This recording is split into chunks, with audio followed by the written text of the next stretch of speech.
Ladies arnizzare.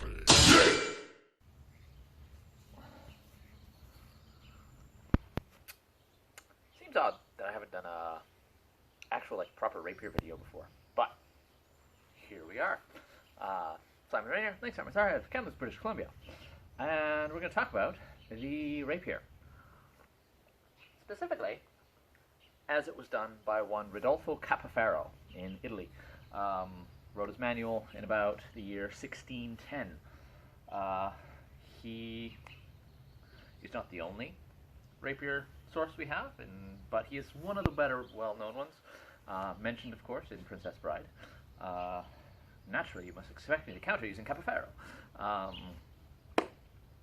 Yeah, so let's talk about it. This is my rapier, and it is indeed gorgeous. It's probably the prettiest sword I own. I don't think that's an exaggeration. And that's honestly kind of the point of the rapier in a lot of ways. It's designed to be flash. It's designed to look cool. It's designed for show as much as it is for fighting. The way the rapier came about was with sort of the making public of the duel. Duels were originally pretty much exclusively judicial, and you had to be signed off on by authorities to be allowed to do it. But at some point, people decided that no, I just want to go out and get in fights. I want to duel. So they did. And as the sword duels moved away from, you got to go around to get out. I'll help him if he needs it. The sword duels were more civilian, less military. So what happened was this bit, hand protection. Hand protection started to get more advanced because if you're not in the army, if you're not fighting on a battlefield, you're probably not wearing armor. So hands are horrendously vulnerable, so they decided to sort of beef up the hand protection. As you beef up the hand protection, something interesting happens. Without hand protection, you got to keep your sword arm withdrawn to keep, again, your hand safe. With hand protection, you start to be able to bring it forward, in which case cuts become larger motions, thrusts become smaller motions, more efficient, and in a lot of cases more deadly. So thus was born the rapier, a predominantly thrusting weapon. It can cut, but it's not really optimized for that. Anyone who tells you it can't cut is just wrong. So, let's talk about how to stand, a little bit of how to move, and how to attack, which is sort of the three basics of any sword system. How to stand. First off, we want our legs really, really far apart. I'm not going to put my sword on the ground because I don't think you'll be able to see it, and also the ground is slightly wet, and I want to, keep it safe. Water and steel don't necessarily go together. But your stance should be the length of your sword. One toe here, one toe here if it were lying on the ground. Your lead toe, whichever of the hands your sword is in, so my right, should always, always, always be pointed forward. This is so when we lunge, the knee tracks out over the toe and not off to the side where horrible things happen to your knees. This is the single most important thing I want you to keep in mind if you're going to be practicing on your own. To watch that bloody front toe. I will yell at my students endlessly over that one until they get it. So, feet super far apart. I've been doing this long enough. I know that my feet are the correct width. You will very, very quickly begin feeling sort of the burning sensation in your thighs. That's a good thing, I guess. I don't know. You're getting stronger there, basically. Most of your weight should be on your back, and you should be pulling your shoulder so that it's above your heel.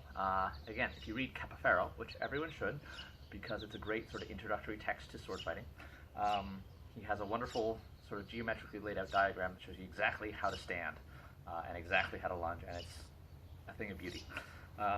Anyway, so just look down. Is your shoulder above your heel? If yes, cool. front leg should be mostly straight. You never want to lock it out. A little bit of a bend, quite a significant bend in the back leg. I believe Capoferro actually says to bend it as much as you can. From here, when we are moving around, when you're moving forward, step with the front leg. When you're moving back, step with the back leg. Same when you're moving to either side. If you're moving right, step with your right leg. If you're moving left, step with your left leg first. Always expand, then contract. Capoferro doesn't spend much time talking about like offline steps. He says basically you should be moving straight in at the other guy. Whether or not you agree with that statement, it's up to you. It's one of the areas where I get where he's coming from, but I don't necessarily ascribe to that. So, body position thusly. When our shoulder is above our heel, our head is by necessity back. This distance from our imaginary opponent is what's going to keep our face safe. So the most exposed target you may think is the legs. It is not the legs, because as in everything we see, if someone attacks your legs, you withdraw the leg. This is actually a good thing to kind of practice as well, is that withdrawing of the leg, your upper body should maintain its position as much as possible when withdrawing the leg. We don't want to be throwing ourselves way backwards. That was a horrendous exaggeration, but you get the idea. So our flank becomes the most exposed target. So we hold the sword in front of that to keep our flank safe. Tip either horizontal to the ground, parallel to the ground, or I like pointing it a little bit at the opponent's face. We want to make sure our arm doesn't sag down this way, which would expose that to a thrust, and we want to keep about a hand span from our elbow to our flank. That's the word I'm looking for. One little thing, again, with the body stance is very, very quickly, probably what's going to start happening is that shoulder is going to start kind of trying to roll forward and roll into trying to like support the very heavy sword. 3.5 pounds this one is, which is weighty.